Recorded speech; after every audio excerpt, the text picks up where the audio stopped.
And with that, I'll take just a moment and talk a little bit about what our awards are. And one of them is our Torchbearer Award. And if you see it over here, it's shaped like a flame.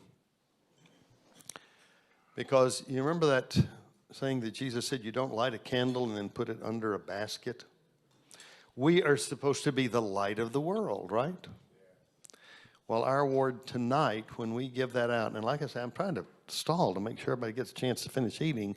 We got a little bit behind, but our honoree has done that with the legacy that comes up, really making sure that New Thought shines throughout the world. And then we have one that is the J. Scott Neal Award, which is for someone who has done excellent in teaching. And if you notice it looks like a little round glass globe, and it is. It's a glass or a crystal type globe there. And it rests on a base, and it's printed on all four sides, that base says. And it names the person, but it talks about in their lifelong commitment to sharing the ideals and the principles, the teaching of New Thought.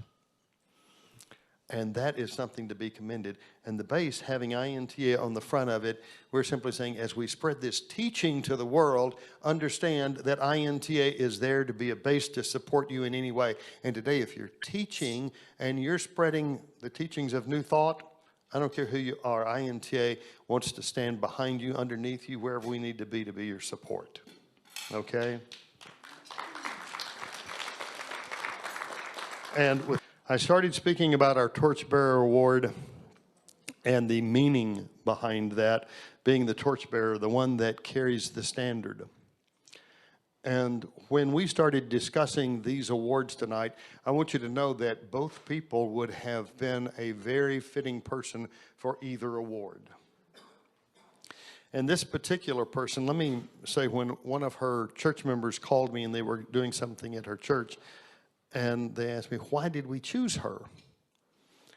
And they know how fabulous she is, but maybe they're just used to somebody being around that's that wonderful and that's all that awesome, and they think that's just the standard. Well, kind of is, but she's really lived that example. She, in her years as a, both as a CSL minister and as a minister who is now with INTA, she has, right now in her church in Milwaukee, she has 18 active practitioners. That's a handful of practitioners, 18 active practitioners, and 4 staff ministers. That's all right. You can clap for that at any time. When she started, she was one of the founding members of the Los Angeles Church of Religious Science. She learned under, or her first teacher was David Walker. How many of you remember David Walker? The people remember him? Magnificent, magnificent teacher, and that's part of her lineage. So that was David Walker. She also studied with Marion Moon, Dr. Jane Claypool. She referred to Dr. Jane Claypool, for those of you who remember her, as the teacher of my heart. And everything about this person is within the heart. If you look back, she has 27 people that she has trained as ministers. That's a handful. Yeah, that deserves it. Give her a hand on that one. 27 active ministers. And if you look forward, her words to me when I asked her, she said, and I intend for there to be more. So she's not resting on where 27 have come from. At one time, there were 17 churches or study groups that were their minister was one of her students, somebody that she trained and that she was part of their process. So 17 of those were led by her students. And her statement was, she said, I wanted to teach minister, which the reason she left CSL and went toward INTA. Okay. And some people, they question that sometimes, why you go from one organization to another. And she said, I wanted to teach ministers and teachers. She said, that is my true calling. She wanted to teach. That's her true calling. And at that time, the structure that was CSL was changing.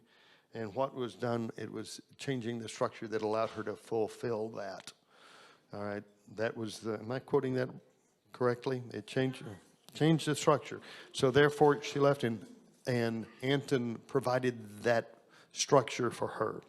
She was a speaker at the Parliament of World Religions.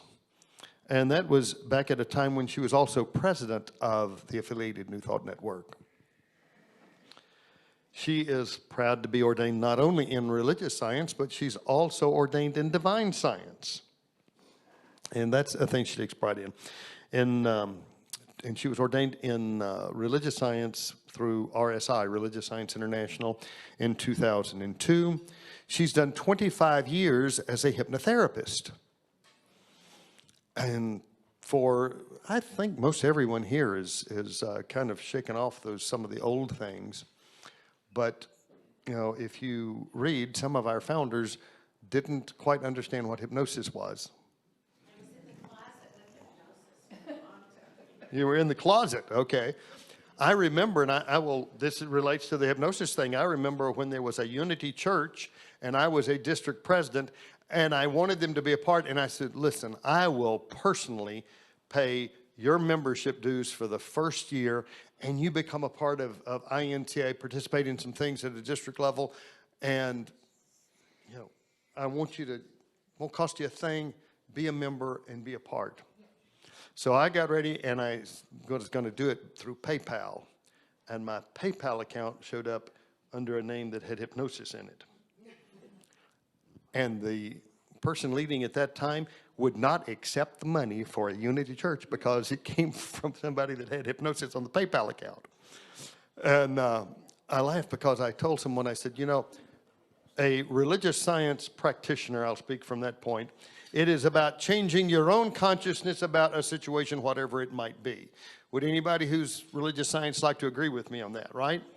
And I said, all a hypnotist is doing is changing someone's consciousness or helping them, leading them to that change. It's not taking mind control, to change their own consciousness about a situation.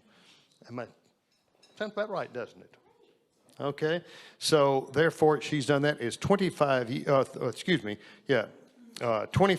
as a hypnotherapist, and she is also a certified hypnosis instructor. And we had that because I did that all the way back in 1998. So we were asking some of the same people there. She has trained 35 hypnotherapists, and I think that I've covered most things, haven't I? So she's still alive. She's still alive. And one of the things, I just gave the information about her there, and I'll say that when her church member, I did not complete that, when her church member called and asked, you know, about her and what I wanted to say, over the years, I would go to INTA congresses, and I wanted to hear speakers, but I also wanted to have contact. I wanted to have connection with other ministers and friends that I knew. And she was one of the people that I would always look forward to because I always came away from a conversation with her feeling uplifted, feeling that in some way she had uplifted everything about me, and like I was a better version of who I am just after having those conversations.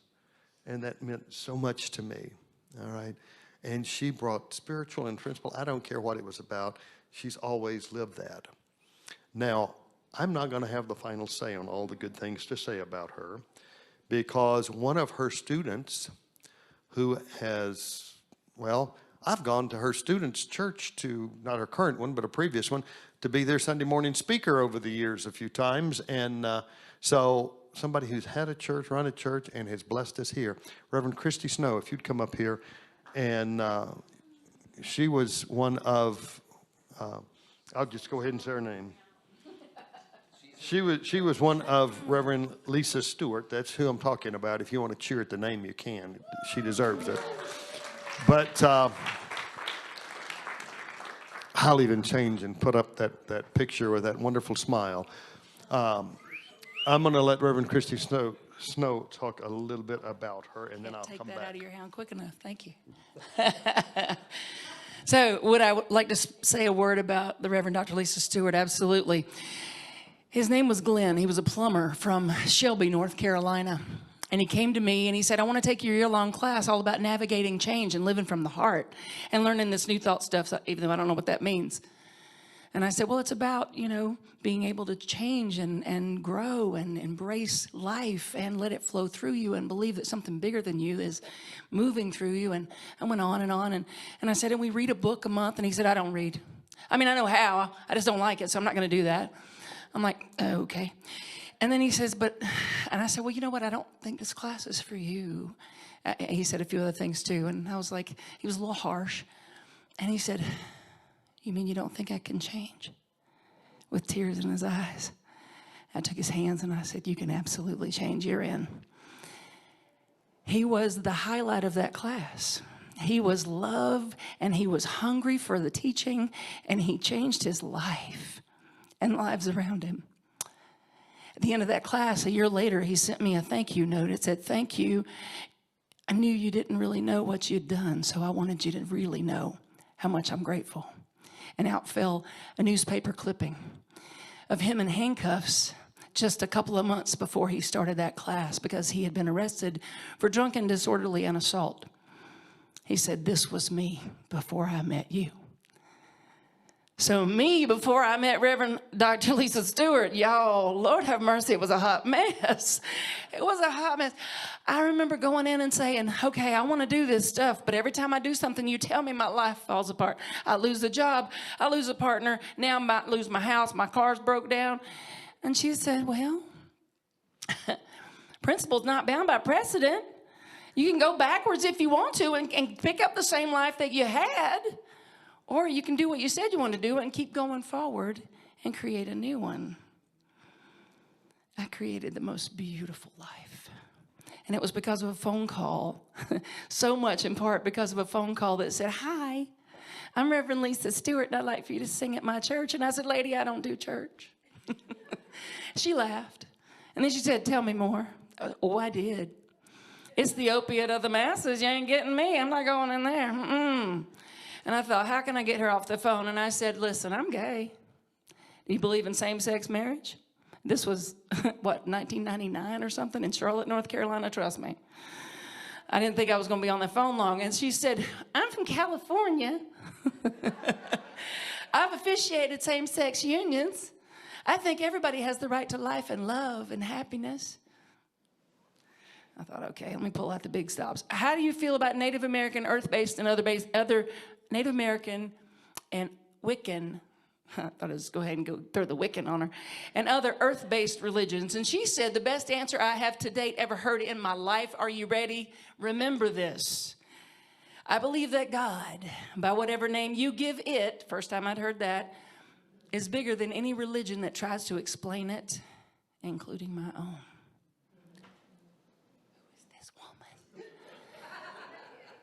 And then she says, and we'll pay you. Well, I had just quit my job. Look at God, look at God, look at God. I had just quit my job to do music full time.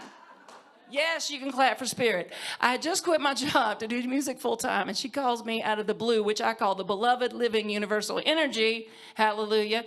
And here she was showing up. Here she was showing up. And every time I would come up with her with all these excuses as to why my life wasn't working, she'd said, I invite you to get over that, honey. She even had a bumper sticker on the podium that said, get over it. Or the big letters, get over it.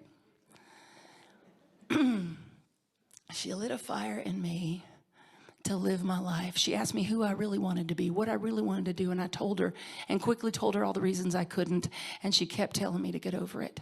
And then one last thing that I'll never forget, and I'll always be grateful for, I'd always pray. I was always wanting her to treat for the money because I didn't have any. So I'd go to her and I'd say, I need you, my rent's due. I need some money, like $500 or $600 will cover me for now. Can we just pray for that thing you do? Let's pray, treat, whatever for that. She'd square up, knee to knee. She'd take a deep breath. She'd say, and so what I know for beloved Christy Snow is that she is worthy. She embraces a consciousness of worthiness. And when I'd pop open, I'd be like, woman, were you not listening? I need money. Money, that's what we're treating for.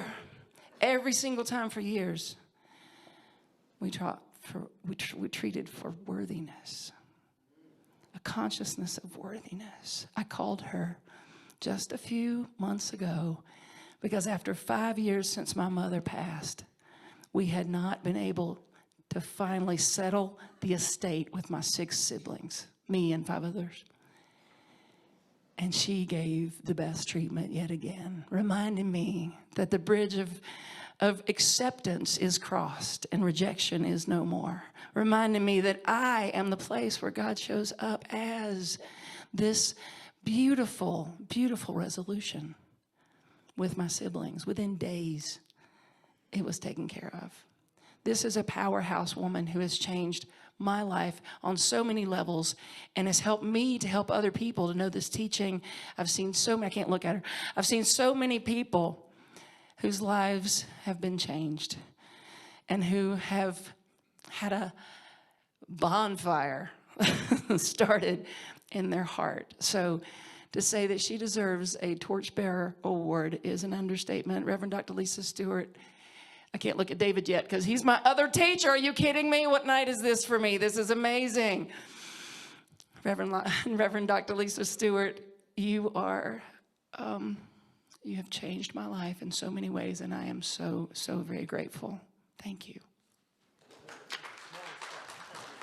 All right, I was just going to give you the award. You want to? No, wait a minute. Thank you, Tim.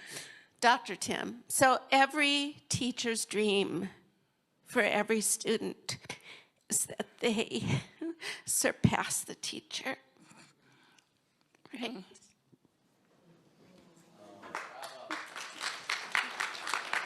And it's the truth. It's the absolute truth. You already have done amazing things, and you are flying free. So we have nothing better to do in this lifetime. I've heard so many beautiful things from all of you this week about your dreams, about the movements you've made in the world, about big things that are happening. Social justice that's happening, equality that's happening. You know, it's my job, hearing those beautiful introductions. Thank you so much, Tim. Thank you, Christy. Really, the essence of it, I thought, oh, my nose has been to the grindstone, you know, as all of you have had that experience. And the only thing we do really is plant seeds. We're seed planters. And the dream and the hope is that the awareness is that some take root, some fall on fertile ground, right? Some wither and die. We all know that. But it's in the blossoming of others that the beauty occurs. Right? Mm-hmm. So bloom on, honey. This is about you, though. This is about you, though. My friend Mary Beth said, "Don't you feel worthy of this award?" And I thought, I don't know, that's a really good question and something I've worked on most of my life. Anyone else work on that? Yes, and I just feel like a beginner. I just started. Right? So I'm not dead yet. I do want to speak the names of my teachers out loud. Is that okay with you? And I want to also say that my beloved teacher, Dr. Jane Claypool's teacher, was Martha Dawson, a divine scientist. And you mentioned another teacher yesterday, Kate. Valerie who? Valerie Seifert. So I never met, thank you, Nancy Anderson was her Religious Science International teacher. So Dr. David Walker, he was first. Dr. Jane Claypool, so important for the rest of my life until she made her transition. Dr. James Golden, many years of personal prodding and weekly phone calls of torture, and love, of course. Darrell Watkins ordained me in divine science. And he wasn't in drag, though he was in full regalia, right? Do you remember that? It was at the Nashville Church of Religious Science, and I'll forever treasure that. Oh, that was Martha Creek's. Where was it? He did that in his church. Oh, in his? In 2016. Thank you. I don't keep track of dates very well. Anyway, I wanted to say that my belief is that lineage is ultimately important. It's important to us. It's important to know where we came from. It's important to know where we're going. It's important to honor our teachers because they live and dwell in us. And I'd like to share an experience with you I had in the labyrinth last night. Is that all right with you? Come on up here, center stage. All right. Center floor. That's so beautiful.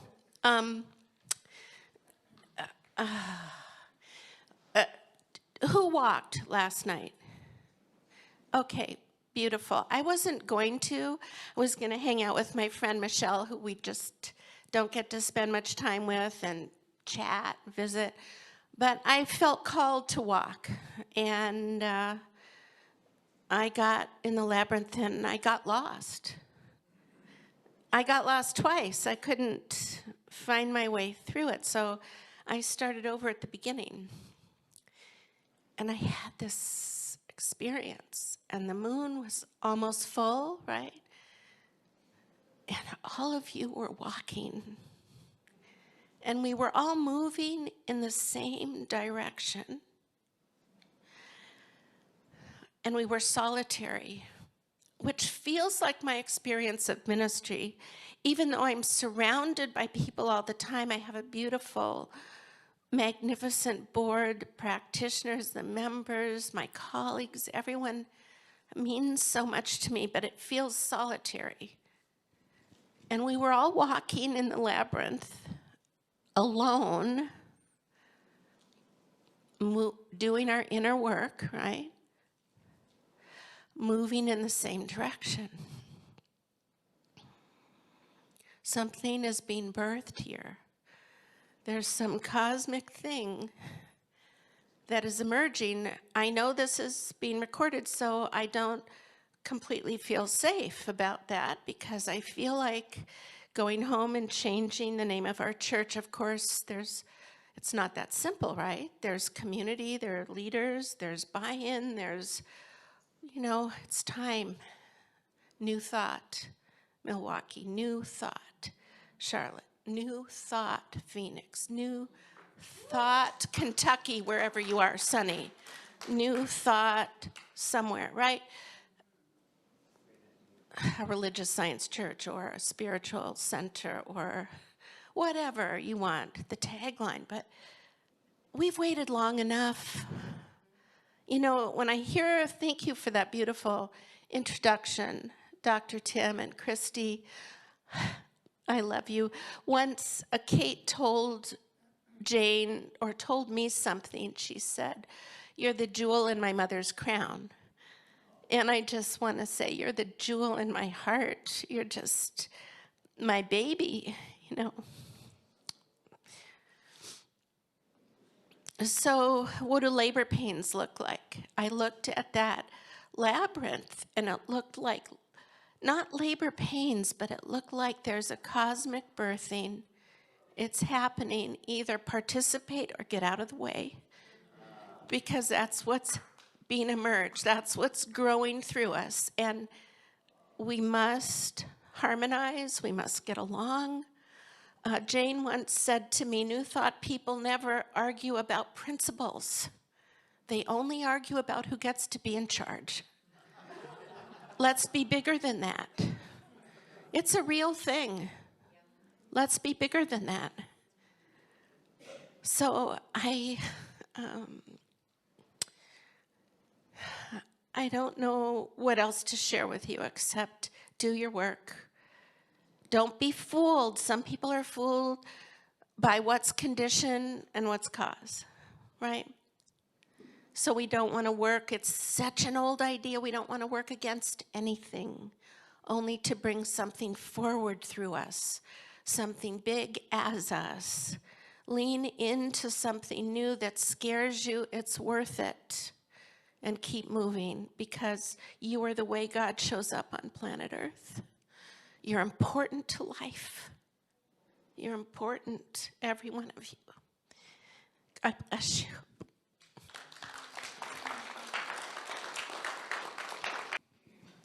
I'd read it to you if I could see it. This is beautiful. Do y'all want to feel it? I deserve it. Thank you. Thank you. All right. Give Dr. Lisa Stewart one more hand, if you would, please.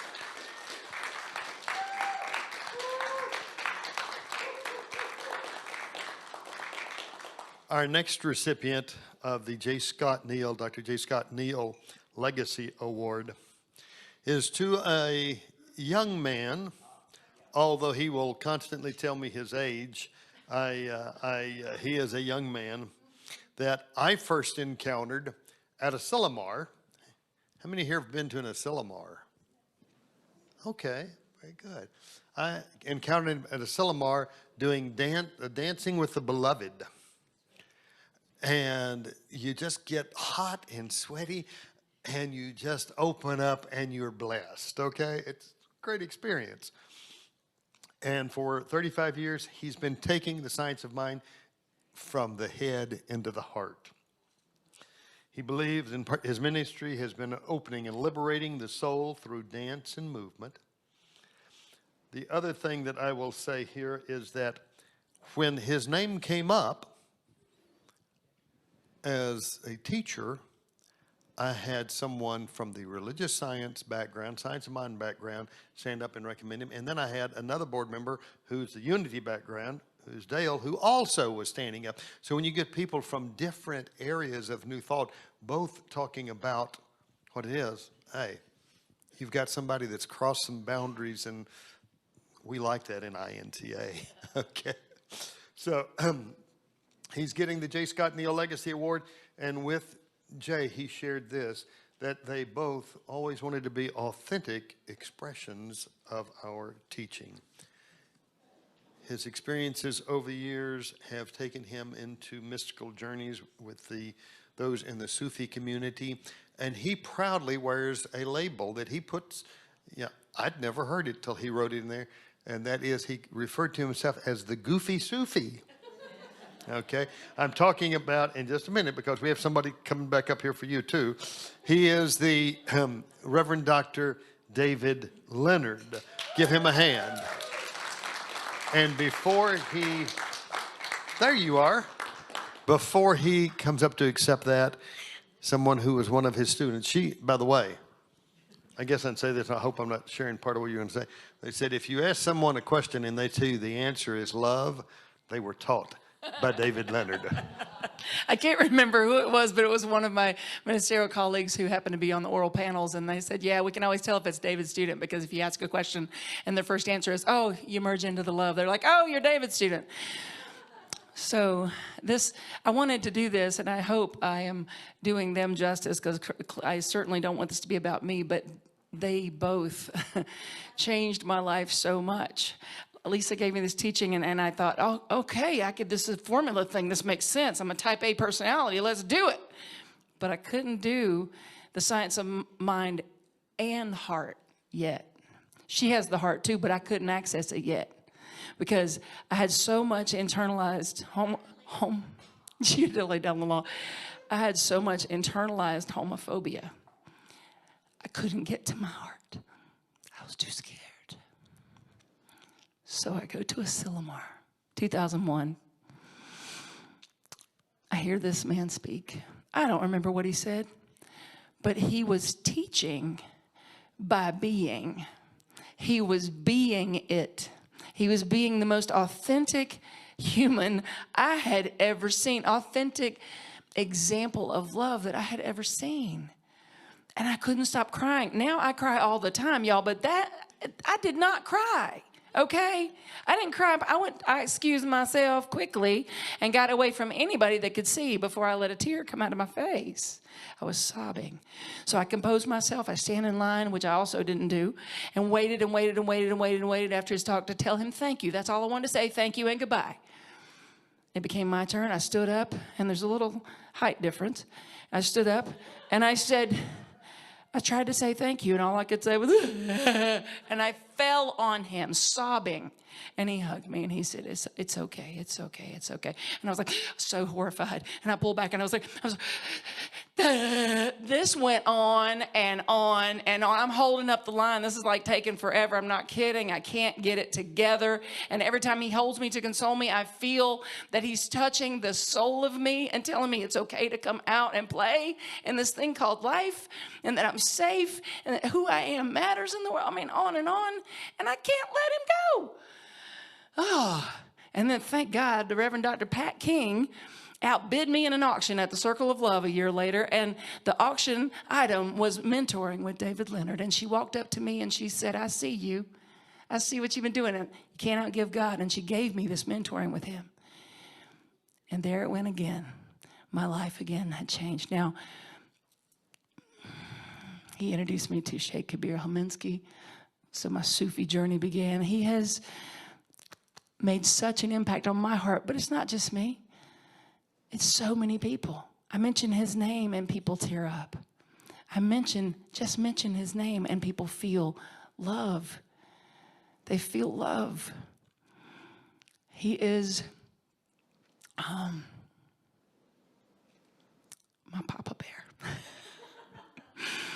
And he has been there through every moment of transition. And those of you who know me a while know I've been through some experiences. I've had a lot of research and development in the dating experience.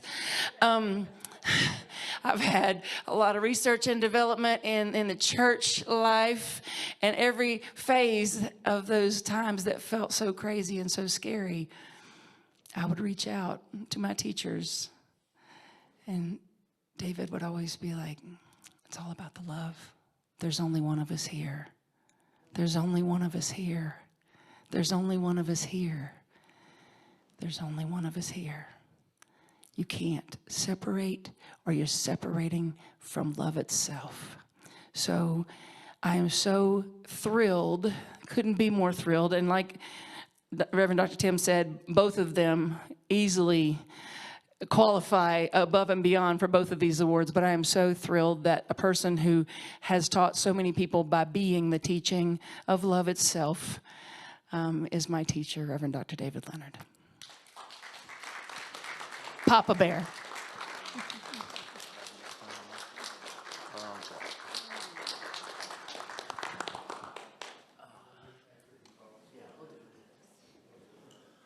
I'm kind of blown away by all of this. You know, in my wedding ceremony, I quote Ernest Holmes. And this one sentence that he said has changed my life. What is that sentence? Divine love brings together and maintains together in harmony and balance those who belong together. So divine love is doing all of this. It brought all of you into my life. It brought me into this teaching when I was a holy mess, as Christy was, went upon some time. I mean, I was literally having a midlife crisis at 30, and I went into a Science of Mind church, and it was a very mediocre talk, but the message went right into my soul. And it's like I went religiously back, and I had to die to the victim of me in order to find the soul of me. And being that I'm this crazy Sufi guy, and I live by one simple premise, you know, what do you love and what sets your soul on fire? And this teaching set my soul on fire, but it set it on fire in a way that wasn't conforming.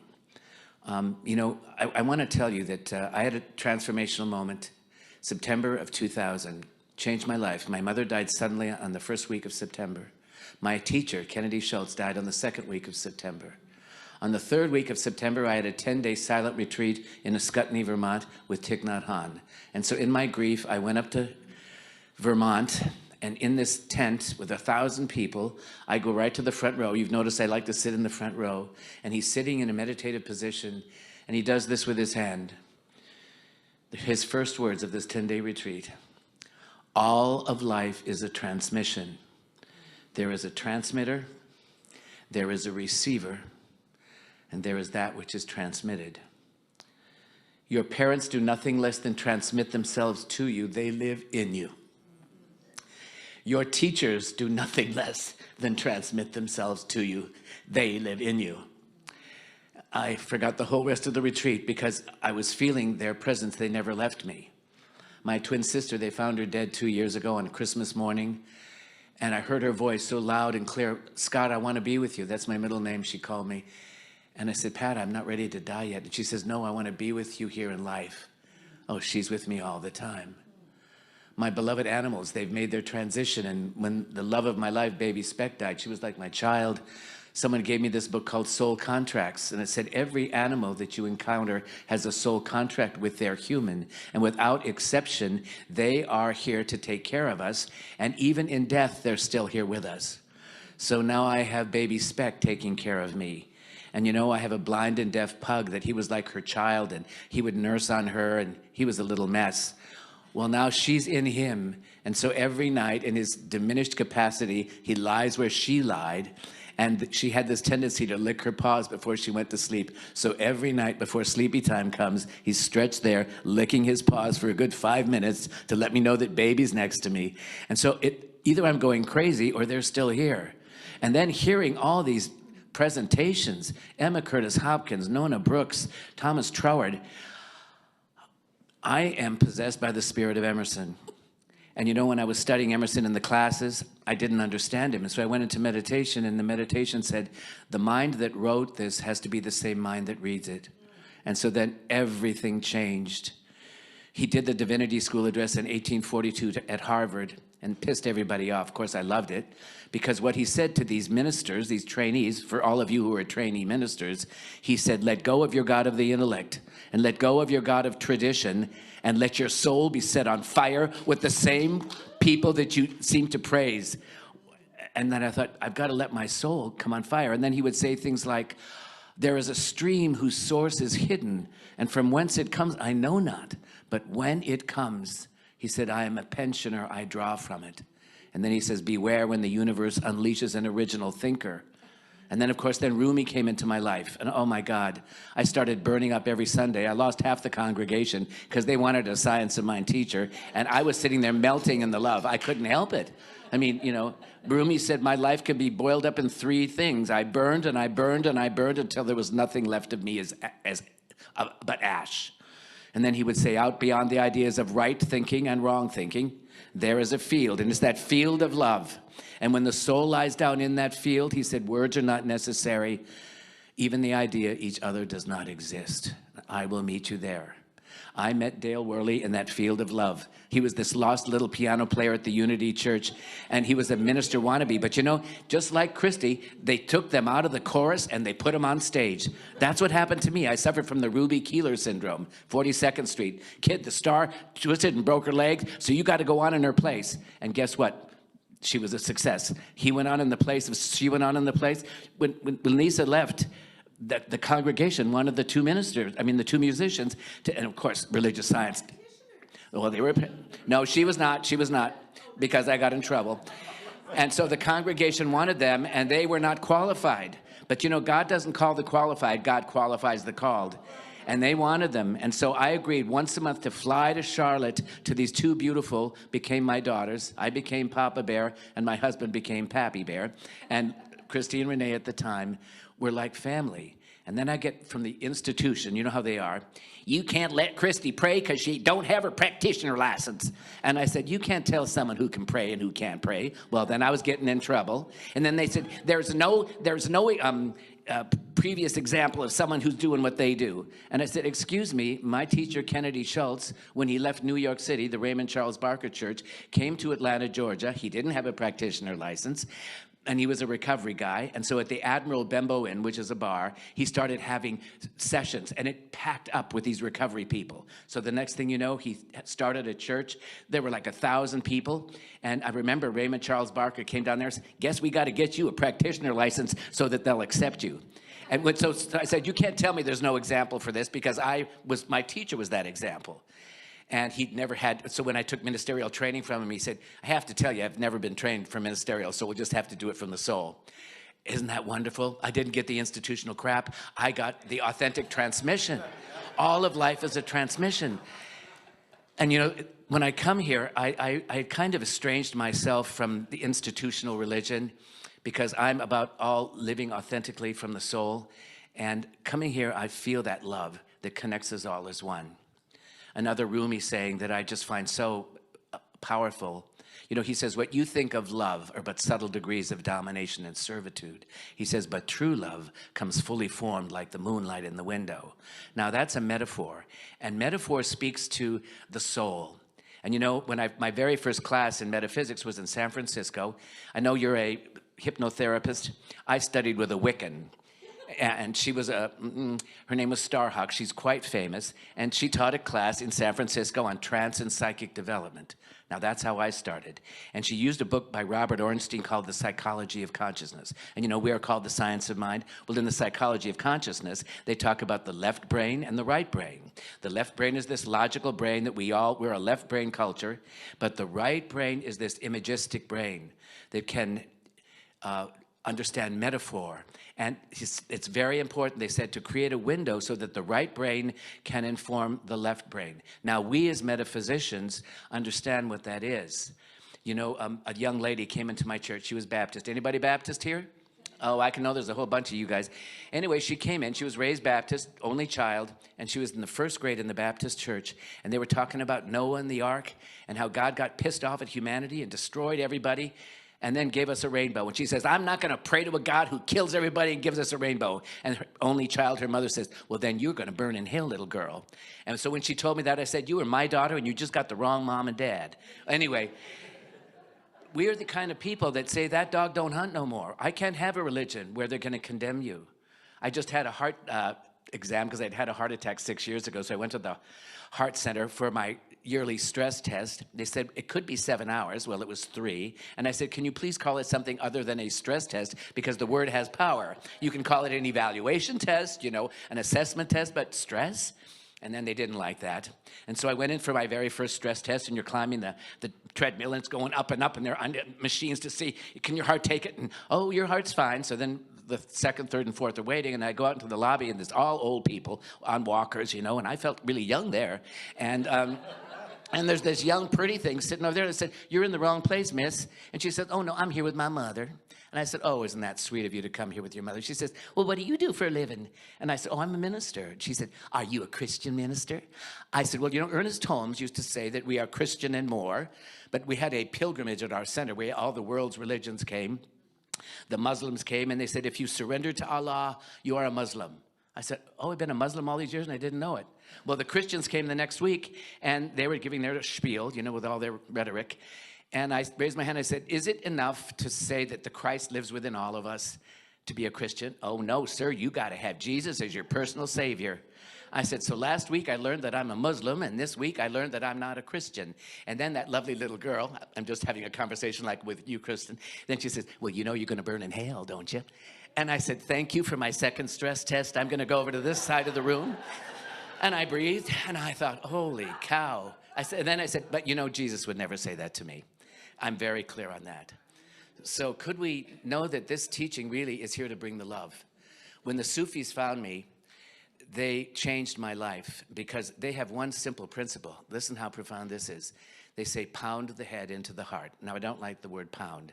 So I say, surrender the head into the heart, because the heart knows oneness, whereas the head tends to be duplicitous. You know, this is right, this is wrong. It strategizes, and we can get trapped in that strategy of the mind. And so then through my years and years of meditation and Locke Kelly's book, Shift into Freedom, he says, when we shift the way our mind works and know that what we are is pure awareness, we are awake awareness. And we don't, and then you realize that all thought arises from the ego. So could this awareness, fueled by the wisdom of the heart, and the understanding that it's all one, could we lowly listen to that still small voice that Eckhart Tolle says is the language of God? And he says it doesn't get louder, but it gets clearer when we find that still point. And so, you know, it's so, I know, Thich Nhat Hanh, who said that it's all a transmission, he says your children your parents live in you. These are my children over here. Dale and Christy are my kids. I live in them. When Dale gets up there, I hear that fire that, you know, I told them both to get naked in their soul and let their souls, and they do that beautifully. And I don't know how to behave, and neither do they. The very first time they had me speak in Merrill Hall, Amy knows that, she's there too. The very first time I was to speak in front of this large audience, I said, you know, I was a dancer. That's how I discovered God. The universe has a plan for you. Don't outline what it's going to look like. I thought I was going to be a dancer, and at 25, I went back to get my master's in dance. I'm lying on the dance floor, and the choreographer says, all movement is discovered. It's not invented. And it just sent a light bulb off. And so that took me into my master's thesis on the anatomy of inspiration, and I started looking at that, something that Emerson spoke about that was awakening within me. And so when I came to this organization, and it was very anal at that time, just saying, I told them about being the dancer, and I said, as a dancer, you have to learn to do a plie, and in order to do a plie, you do a turnout. You put your feet out, and they say, imagine that you're squeezing a dime between your butt cheeks, and that allows you to do a plie and a releve and all these other dance moves. And so I said, this organization, with all due respect, needs to drop the dime. And I did a plie, and someone dropped a quarter, and the microphone shattered that sound out.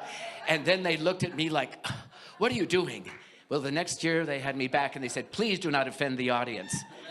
And I did my best, and so I said, you know, this organization needs to have a spiritual orgasm. Oh, and then I got into, I know. I had a spiritual orgasm when those ladies were up here talking about that thing. I mean, it's just a word.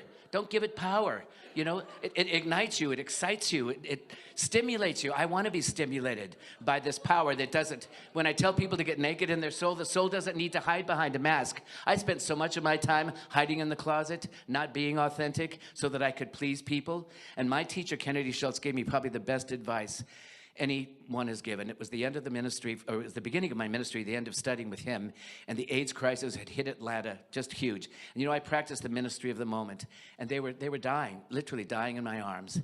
And when you start loving them, they want more from you. One man on his deathbed said, will you marry me? And I said, I'm already in a relationship, but I love you. And I, held him till he died. And I went to Kennedy to see him in his office. You had to make an appointment back then. You couldn't just talk to your minister. You paid them for an appointment. I know, he was very famous, 1,000 people. So I paid my money to see him. I go into the office, and he said, so what's going on, David? My knees buckled, and I fell on the floor. I said, I can't do it anymore. He said, they're demanding so much from me. And he said, in the most loving way, he says, you give them what you have to give and not what they want. And, when they tell me they want me to behave and be something that I'm not, I can't do that for you. And then I learned to say no. No is the new yes. I can say it with love. I can't give that to you, but I can give you this. And then when you get really clear, this is what I can offer you. I can't offer you everything, but I can offer you my time. I can offer you my love. We can sit and, but I also, I was a student of the Sadhguru, and the Zen calendar, 3 things you need to realize that are the summation of the whole truth. Everything changes, everything is connected, so pay attention. It's all about catching the hint. It's about paying attention. The day after that on my Zen calendar, it said, spare me a religion that cannot cry. And spare me a philosophy that cannot laugh. And spare me a wisdom that can't bow down to a little child.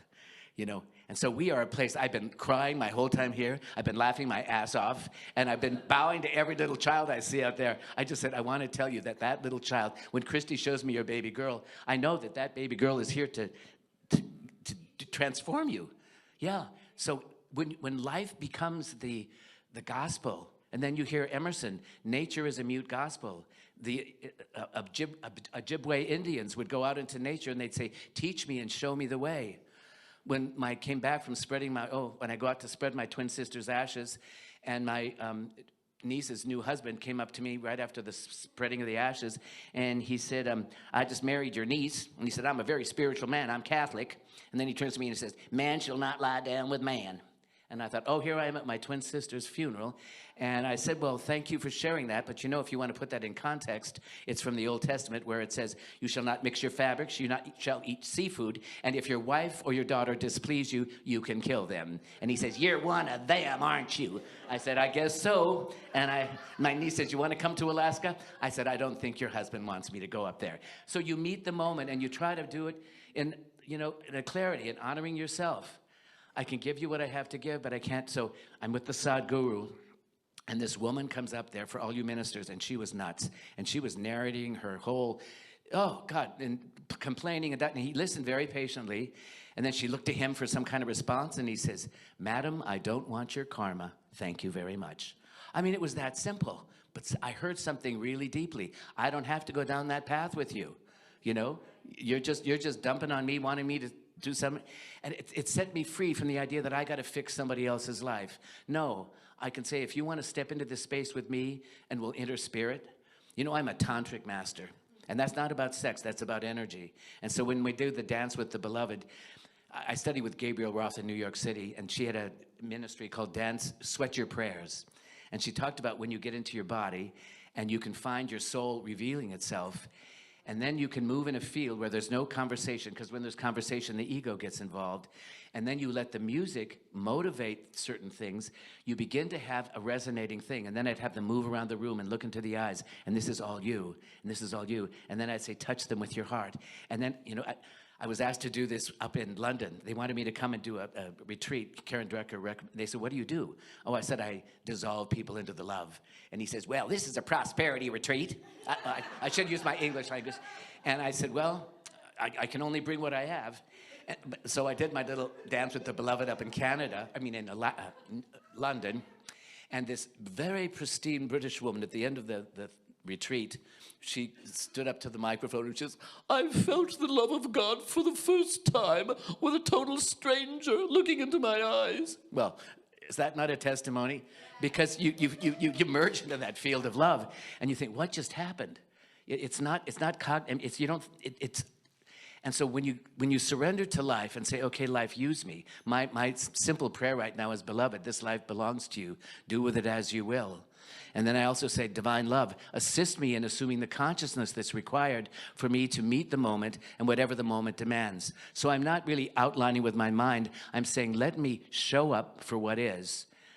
And when I had the heart attack, I went out to Colorado and I went to this retreat with Jeff Foster. And he's a non-dual teacher. I love non-dual teachings. We are a non-dual teaching. And there's thousands of non-dual teachers, and they're so wonderful. And they live on 4 simple premises. First, that we embody peace. The secondly, we step out as love is our true nature. The third is we allow compassion to meet the suffering on the planet. And then the fourth one is you find the joy that's always there in the simple moment. You don't have to be happy to be filled with joy. A non-dual teaching. So Jeff Foster was a total mess, just like all of us were. He was suicidal, and he came out of that with a ministry that was from the soul. And he had a simple acronym for how he lives his life. It was called RAIN. The R stands for recognize what is arising in you. It's not bad. Meet it. True meditation. And you know, there's a lot of stuff. As I'm speaking right near Donald Trump, the orange Jesus, as they say in the South, is giving his acceptance speech. So you recognize what's arising, and then you allow it. You don't shame it. You don't push it away. There's sadness arising. There's anxiety arising. So you meet it. And then the third step is you inquire. What is this showing me? Emma Curtis Hopkins had one sentence that has changed my life. All the rest of Emma, I don't know, but this one sentence, she transmitted right to my soul. She said, this too is good, this too is for God, and I demand to see the blessing. Holy shit. I mean, literally. When you're in those tenuous places that you think everything's going to hell in a handbasket, if you ask for the blessing, and then the N stands for, do it in a nurturing way. Ask that question in a loving way. What is the universe showing me in this situation? And so then when you think life is giving you, an abgo, that's another bloody growth opportunity, you just demand the blessing, and the blessing will arise. I was so thrilled to go through the archives and see all that stuff from the past. And I found on my bureau upstairs the very first treatment that I wrote when I was, I was just a practitioner, and it was in Creative Thought magazine. And I'd never had anything published, so I put it in a little frame. It was sitting there. It's ancient. And so I thought I would end with my very first treatment so you can hear who I was when I started. And let's ask if it manifested as I am at 75 and a half. Oh, gosh. Oh, by the way, next year when we have the event, it's on June 2nd. That's my half birthday. So we have to celebrate it. I celebrate half birthdays. In fact, I'll tell you about my sweet husband. We've been together 50 years, and it was 6 years ago. It was August 22nd. He comes down the stairs. I said, so honey, what do you want to do on your half birthday? He says, oh, I'd like to get a glass of wine, but I don't like to drink during the day for lunch. So he says, you want to go get hitched? I said, what? He says, yeah, I checked it out. He called up the courthouse, and you get a license at the courthouse for $50. And then I said, well, then what are we going to do? Well, across the street, there's a little marriage chapel. Her name is Mrs. Gooseby, and she's licensed to do weddings. Gooseby. I said, well, this is Alabama. Remember that? And so he called her up. She said, well, I've never done a gay wedding before. But she said, sure, I'd like to do the first one. So we go, and we stand in line for the thing, and this woman comes up. What are you men here for? They just had the equality of marriage thing. And to get a wedding license, she went, oh. And she walked away. And this lovely black lady said, I'll take care of you boys. And so she came over. She didn't have a problem with it. So she got our license, and I said, well, that's easy. And then I realized we had to go across the street and get married. So we go to Mrs. Gooseby. She's waiting there. And so Trey said, how much is it? It's $50. He gave her the $50. He said, okay, let's go have lunch. She said, oh, no, you have to do the vows. And he said, what? So he says, oh, it's simple. So you stand here, and I stand there. And then she said, repeat after me. And there he's standing. You know, he's very grumpy. Pappy Bear is kind of a grumpy person. And so she says, repeat after me. I, John B. Stoddart. And I said, the first two were homophobes. Oh, I, John Stoddart, the third. And so he goes, I, John Stoddart, the third. Choose you. Oh, forsaking all others, forsaking all others. Choose you now as my cherished partner. Choose, you can see Pappy doing it. He was just falling apart. Choose you now as my cherished partner. And that's it. But those 3 little sentences, and then I did mine. And he said, well, that was easy. So, you know, you just, life is the most amazing dance, and you meet it with equanimity. So here's this young David Leonard, and see if I can see this without my glasses. The title of my very first little treatment was called I Am the Gift. And take this for yourself in the first person. I'm going to give, some of you can photograph it. I want to give it to Kristen because she's starting her new ministry out, and we've had so many sweet conversations. This is what I wrote way back then. I live in a universe that is continually giving of itself in order to unfold and evolve. God is firmly established in my consciousness as the truth of me. It is the sweet atmosphere in which I bathe. All around me and flowing through me is this divine love, saturating me with its own nature. I am the manifestation of this perfect givingness of the universe. I cannot help but give that which I am. I am the joy of God when I smile with my heart. I am the song of life when I sing my passion. I am the gentle blessing that gives the healing light of compassionate love. So right now, I am permeated with loving thoughts and feelings. I know that God is my only source. So I let the radiant, joyous, and gentle spirit within me overflow. And all that I ever see or can acquire is me. And as I give the best of me to the world, I give the greatest gift possible to mankind. With thanksgiving, I welcome the abundance of love that is returning to me through the law of circulation. And so it is. So I received it. Isn't that sweet? So thank you for this honor. I feel like I've come home. And you know, I've been transmitting myself. This is all a transmission. So I get to live in you, and you get to live in me. And thank you all for your hugs. This is really a blessing. And I will read it from this side. The base, they come apart, but the base says INTA, International New Thought Alliance, presents the Reverend Dr. J. Scott Neal Legacy Award to Reverend Dr. David Leonard for his lifelong devotion to teaching the principles of New Thought, INTA 109th Annual World Congress, Evolve, July 15th through 18th, 2024, Unity Village, Missouri. How beautiful is that?